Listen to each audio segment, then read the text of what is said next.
Okey, selamat datang semua. Pernah tak anda terfikir kan, platform permainan yang popular sangat dengan anak-anak kita macam Roblox ni, ada yang sampai labelkan ia sebagai neraka pedofil, medan eksploitasi kanak-kanak.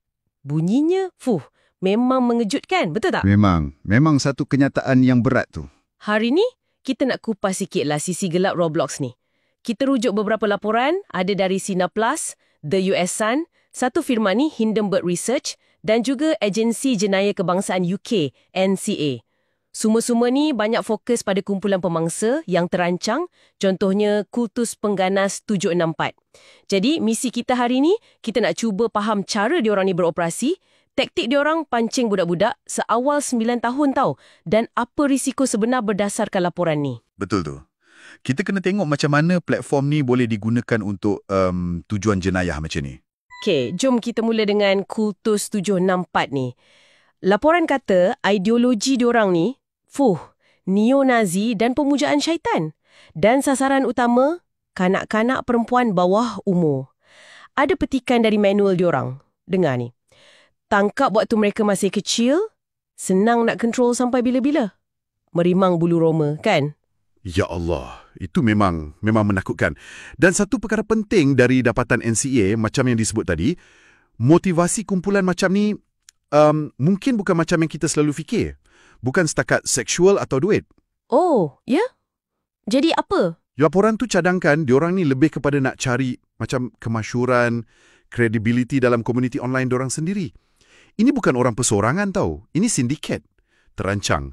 Guna ideologi bahaya ni untuk bina satu komuniti toksik yang kuat. Patutlah. Jadi, kenapa Roblox jadi pilihan diorang? Statistik tunjuk, hampir separuh pemain Roblox ni umur 4 hingga 18 tahun. Memang ramai budak-budak lah. Jadi, pemangsa ni cari mangsa yang nampak naif atau mungkin tengah ada masalah. Isu kesihatan mental ke, gangguan pemakanan ke. Diorang approach guna chat dalam game tu atau forum. Kadang-kadang bincang topik sensitif macam cederakan diri. Untuk kenal pasti siapa yang vulnerable kan? Yang diorang panggil submits. Macam orang yang senang ikut cakap diorang. Jadi persoalannya, tanggung jamak platform tu sendiri macam mana? Ada kritikan kan? Macam laporan Hindenburg Research tu, diorang dakwa Roblox ni mungkin lebih pentingkan untung dari keselamatan. Ada dakwaan pasal kandungan tak sesuai, X-rated. Ya. Termasuklah penjualan bahan pornografi kanak-kanak, permainan berunsur seks, benda-benda ni dikatakan mudah diakses. Walaupun Roblox kata dah ada kemaskini keselamatan, macam hadkan komunikasi untuk budak bawah 13 tahun, tapi pengkritik masih persoalkan keberkesanannya. Taktik diorang pula memang licik habis. Proses grooming tu. Proses manipulasi perlahan-lahan tu.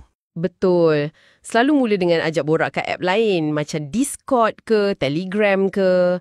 Lepas tu, diorang mungkin guna catfishing, menyamar jadi orang lain. Dan love bombing. Limpahkan perhatian palsu banyak-banyak, nak bagi mangsa cepat rasa rapat, percaya. Bina hubungan ekspres gitu. Kan, ada kes ekstrim yang dilaporkan. Budak perempuan 12 tahun kena paksa buat tatu nama pemangsa tu. Lagi teruk, disuruh bunuh ibu dia sendiri. Akhirnya budak tu cuba bunuh diri. Ya Allah. Itu contoh paling dahsyat macam mana manipulasi psikologi itu berfungsi. Taktik macam love bombing tu memang target kerentanan emosi budak-budak. Bina pergantungan palsu. Bila mangsa dah lekat emosi, masa itulah diorang mula ugut, paksa buat macam-macam. Termasuklah penderaan atau paksa mangsa tu pula jadi pemangsa pada orang lain. Sangat menakutkan impaknya pada minda muda. Melihat betapa seriusnya benda ni, pihak berkuasa macam NCA kat UK dah ambil tindakan. Diorang laporkan sekurang-kurangnya 4 tangkapan di UK. Kes macam ni dikatakan naik 6 kali ganda dalam 2 tahun je. 6 kali ganda? Banyak tu. Sangat banyak. 5 remaja British pun kena tahan. Termasuk seorang ni, Cameron Finnegan, umur 19 tahun. Nama gelaran dia Acid. Dia mengaku dia galakkan seorang gadis Itali siarkan live cubaan bunuh diri. Astagfirullah. Seriusnya? Serius. Dan bila orang tanya dia risau tak pasal budak tu, dia jawab apa tahu? Satu-satunya hal yang saya risaukan adalah kalau dia betul-betul buat dan saya tekan tui. Tak ada perasaan langsung. Langsung tak ada. Dia juga didapati rancang pembunuhan, ada bahan penderaan seksual kanak-kanak kategori A. Kategori paling serius tu. Kes macam Finnegan ni macam mengiyakan apa Ketua NCA cakap tadi, kan? Motivasi diorang ni kompleks. Bukan semata-mata seksual.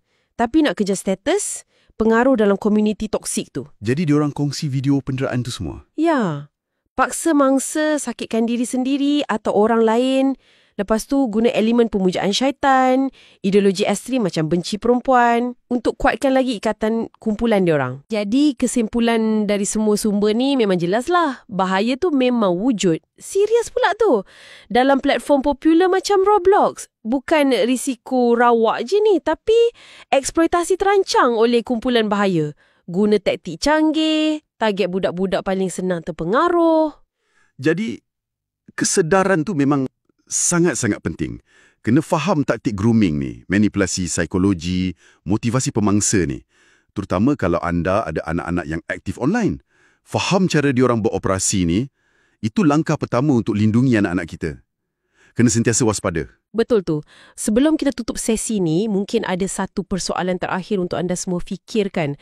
Selain isu keselamatan platform tu sendiri, apa lagi yang kita boleh belajar dari motivasi kumpulan macam ni? Keinginan nak popular online, pegangan ideologi pelik, kebencian. Macam mana agaknya persekitaran online yang anonymous ni boleh suburkan komuniti ekstrim macam ni? Dan apa implikasinya pada masyarakat kita? Secara keseluruhan, sesuatu untuk kita renungkan bersama.